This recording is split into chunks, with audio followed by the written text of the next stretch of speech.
ready, and they're off, racing away for the Juddmonte Cheveley Park Stakes. The 2-year-old fillies over 6 furlongs, and out in front early on, Swing Along. The Loud the winner takes them along from Meditate racing in second. Mail and Sea going the solo route more towards the near side away from the others. So Swing Along leads down the centre from Meditate and Malresha in dark blue and pink. These are then followed by Wave Machine, the white and black, and then Trillium in dark blue and white. Morge over toward the far side. Then the pink cap, Juliet Sire, together with Lezzo and Treasure Trove. Mail and Sea continuing to race isolated, but still well up there towards the near side as they make their way down inside the final 3 furlongs. Over toward the centre of the racecourse then. It is Swing Along, who leads narrowly from Malresha. Then Meditate and Wave Machine waiting behind. Morge nudged along. Lezzo is coming up with a big looking run over toward the left-hand side. Mail and Sea ridden towards the stand side. Swing Along now about to be joined by Meditate as they head into the dip. Morge is coming there with every chance, and so too Lezzo right over on the far side. Meditate and Lezzo, they race inside the final furlong with Morge right in behind. Then came Swing Along. It's Lezzo who's found half a length on the run towards the line, and Lezzo will go on to win the Cheveley Park. Lezzo has beaten Meditate and Morge. Then Swing Along and Juliet Sierra clear from Treasure Trove and Mail and Sea. Lezzo wins 11-2. William Buick, Rafe Beckett. Meditate second, 13-8 favourite. Morge third, 10-1.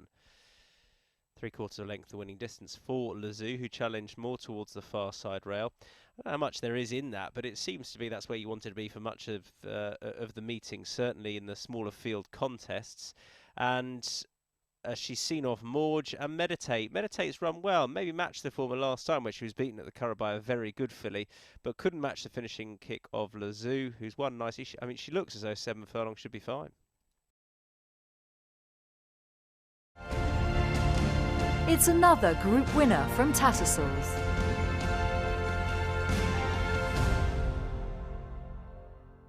Rafe Beckett is with me. He saddled another Group 1 winner, this time Lezzo, Rafe, and she looked today as though, even though her form was very good coming into today, she'd taken another pretty big step forward. Yeah, I mean, it would appear so, wouldn't it? You know,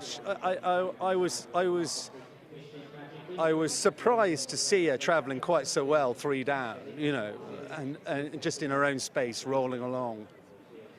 It was a terrific effort, really, because you know she went off the boil after the Princess Margaret, and we had to sort of, hardly surprising when you run a filly like her 4 times in a month or 5 weeks as she had, you know, there's going to be a payback somewhere along the line, as you know, and that was ours.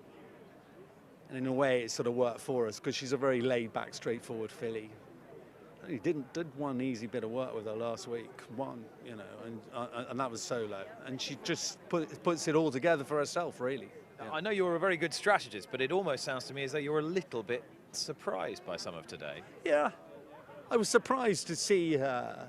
You know, I was hopeful, but she sort of changed colour when she went off as well. And I wasn't convinced she was still at the top of her game. So this is great. It's great. It's really terrific. Well bought.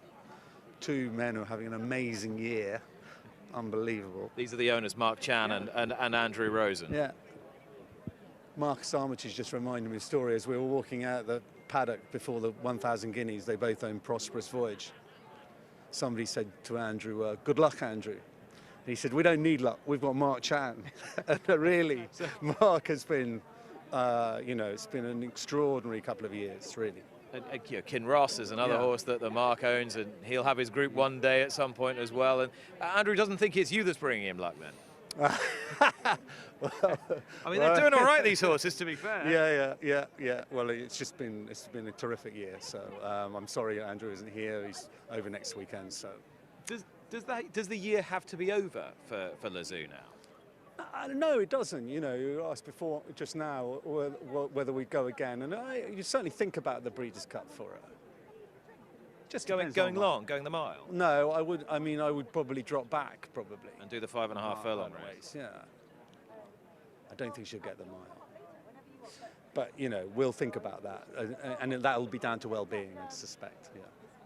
We're coming to that time of the year where trainers are incredibly hectic. You've still got horses to run, you've got horses to sell. Hopefully you've got a lot of horses to buy, and you should have at this point, given the season you've had. You've got another Group 1 winner under your belt. Are you at any stage able to enjoy it? That's a really good question as well. I think, you know, I was talking to a pal of mine who's had a hard time earlier this week, and he was saying, how are you going? And I said, you know, really, you know, the year's gone so well that to a degree doesn't really, you know, if the wheels fall off now, A, it won't be a surprise, and B, it won't be a disaster, you know. The good horses have just kept showing up, you know. I said to somebody else, I've been a little bit disappointed with the 0 to 70 horses. I haven't found it as easy to win with them this year, but, you know, that's sometimes it goes that way, and it's just been, you know, we've been lucky. We've been really lucky. You know, I don't think anybody thought this filly would become the filly she has, and you know, she's an expensive breeze-up horse, but you know, she